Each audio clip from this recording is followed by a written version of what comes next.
Jamaah Jumat rahimakumullah.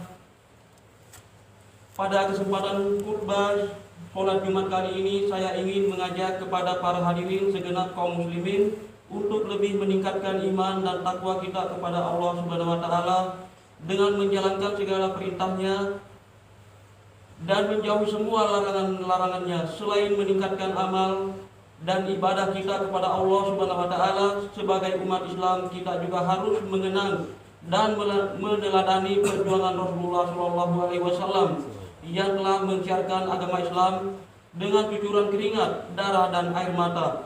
Dengan mengingat Allah dan Rasulnya, maka akan mempertebal rasa kecintaan kita kepada Allah Subhanahu wa taala dan Rasulnya Nabi besar Muhammad SAW. Hadirin yang dimuliakan oleh Allah Subhanahu wa taala, apakah yang kita tidak melihat keadaan di sekitar kita?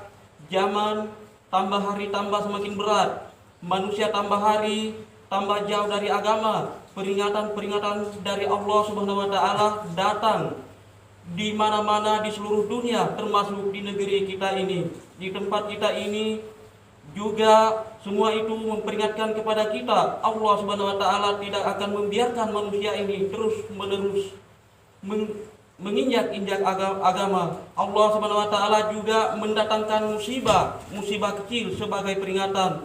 Kalau Allah Subhanahu wa taala berkehendak, maka Dia akan mendatangkan musibah-musibah yang lebih besar lagi.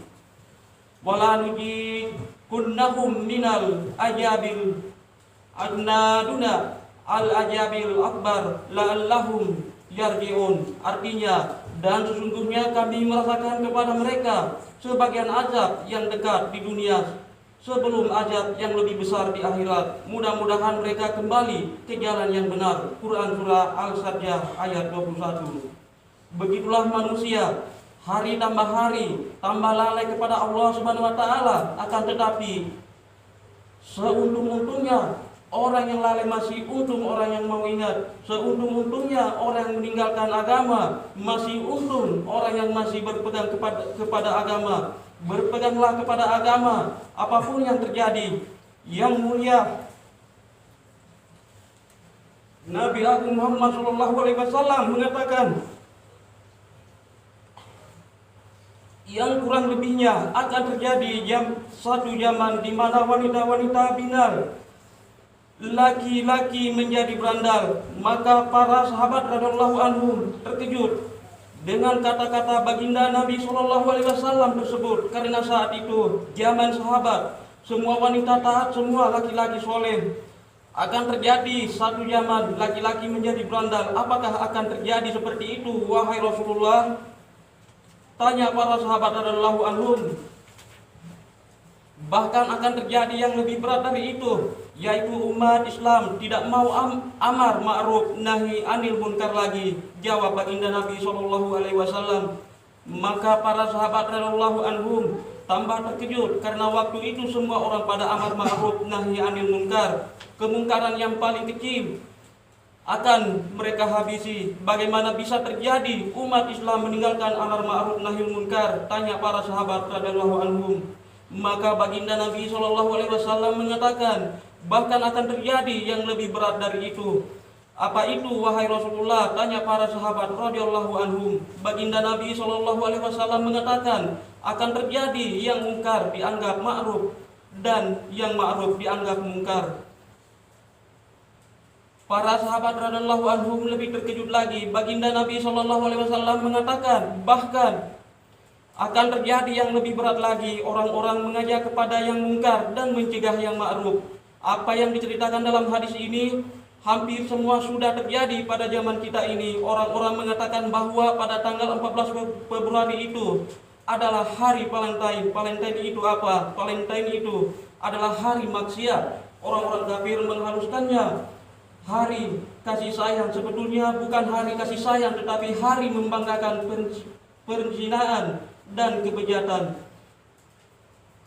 Hadirin yang dimuliakan oleh Allah Subhanahu wa taala, maka Allah Subhanahu wa taala mendatangkan peringatan-peringatan ketika hari itu gunung-gunung meletus, dan inilah adalah peringatan kecil orang-orang di sekitarnya mendapatkan debunya. Bahkan Allah Subhanahu wa taala bisa mendatangkan batu dan apinya. Semoga ini menjadi peringatan bagi kita dan bagi umat Islam. Kemaksiatan-kemaksiatan dan kerusakan-kerusakan yang terjadi di mana saja ini, kalau kita tidak berhati-hati, kita tidak ambil peduli dan kita tidak mau mendakwahkan agama, maka kita akan mendapatkan musibahnya. Jika ajab Allah Subhanahu wa taala sudah datang, maka orang yang tidak berbuat maksiat pun terkena juga, bahkan orang di masjid pun akan terkena juga. Hadirin yang dimuliakan Allah Subhanahu wa taala, janganlah kita membiarkan kemaksiatan berjalanlah di mana-mana. Kita mesti berusaha dengan kekuatan kita, dengan hati kita, dengan doa kita, dan paling minimal dengan kerusuhan kita. Kalau tidak, maka kita akan mendapatkan dosanya juga. Akan tetapi hanya orang-orang yang mendapatkan hidayah saja yang bisa mengambil pelajaran. Diceritakan dalam Al-Quran bahwa ketika orang-orang naik kapal, kemudian di tengah-tengah lautan datanglah angin puyuh dari segala arah, maka mereka ingat kepada Allah Subhanahu wa taala. Namun ketika diselamatkan sampai daratan, mereka lupa. Mereka merasa daratan ini aman. Mereka mengira tidak akan tenggelam di daratan. Padahal Allah Subhanahu wa taala berkuasa jika Dia menghendaki. Kalau Allah Subhanahu wa taala berkehendak, meskipun kita di dalam kamar, maka kita bisa tenggelam juga, seperti yang terjadi di Aceh. Ketika orang-orang terlelap di dalam kamar tidur mereka, tiba-tiba datanglah tsunami menghanyutkan mereka. Orang-orang berada di dekat laut tenggelam oleh laut. Orang-orang yang berada di bawah gunung tertimpa oleh gempa. Orang-orang yang berada di dataran rendah dan jauh dari gunung terlanda oleh banjir. Di mana saja, kalau Allah Subhanahu wa taala tidak menjaga kita, maka kita akan mendapatkan celaka, masuk kubur pun tidak akan selamat. Hadirin dimuliakan oleh Allah Subhanahu wa taala.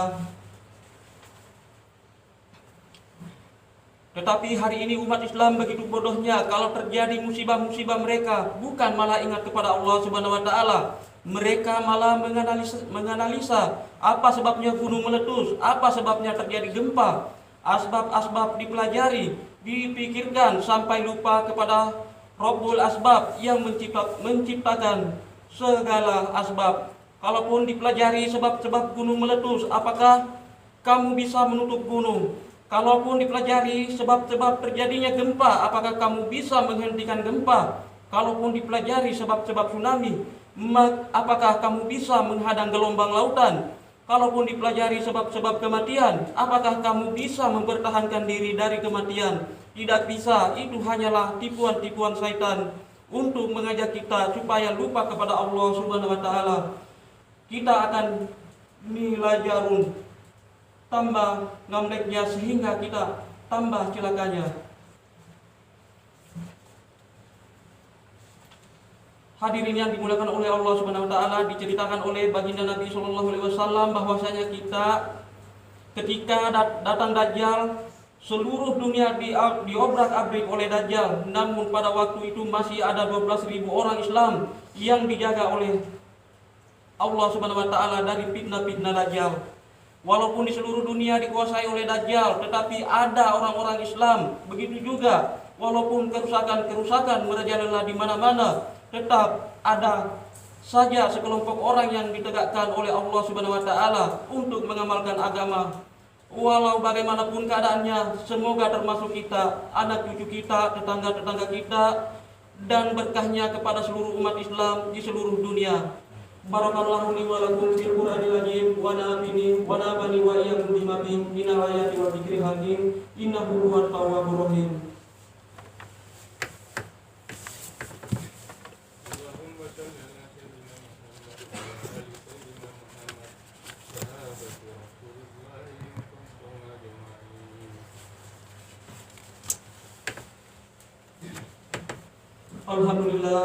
Alhamdulillahi nahmaduhu wa nasta'inuhu wa nastaghfiruhu wa na'udzu billahi min shururi anfusina wa min sayyiati a'malina. Man yahdihillahu fala mudilla lahu wa man yudlil fala hadiya lahu. Asyhadu an la ilaha illallah wa asyhadu anna Muhammadan abduhu wa rasuluh la nabiyya ba'dah. Allahumma shalli wa sallim wa barik ala sayyidina Muhammad wa ala alihi wa ashabihi ajma'in. Ya ayyuhal muslimun ittaqullaha haqqa tuqatih wa la tamutunna illa wa antum muslimun. Innallaha wa malaikatahu yusholluna 'alan nabi. Ya ayyuhalladzina amanu shollu 'alaihi wa sallimu taslima. Allahumma shalli ala Muhammad abdika wa rasulika kama shallaita ala sayyidina Ibrahim wa barik ala sayyidina Muhammad wa ala ali sayyidina Muhammad kama barakta ala sayyidina Ibrahim wa ala ali sayyidina Ibrahim fil alamin innaka Hamidum Majid. Allahumma ighfir lil muslimin wal muslimat wal mu'minin wal mu'minat ahya'i minhum wal amwat. Allahumma inna nas'aluka salamatan fid din wa afiyatan fi jasad wa jadan fil ilmi wa barakatan fi rizqi wa taubatan qabl maut wa rahmatan indal maut wa maghfiratan ba'dal maut wa najata minan nar wa alwan dari sahabat. Rabbana la tuzigh qulubana ba'da idh hadaytana wa hab lana min ladunka rahmah innaka antal wahhab. Rabbana atina fid dunya hasanah wa fil akhirati hasanah wa qina adzabannar. Ibadallah, innallaha ya'muru bil adli wal ihsan wa ita'i dzil qurba wa yanha 'anil fahsya'i wal munkar wal baghi ya'idukum la'allakum tadhakkarun. Fazkurullaha yazkurkum was'aluhu min fadlihi yu'tikum wa la dzikrullahil akbar. Wa aqimus shalah.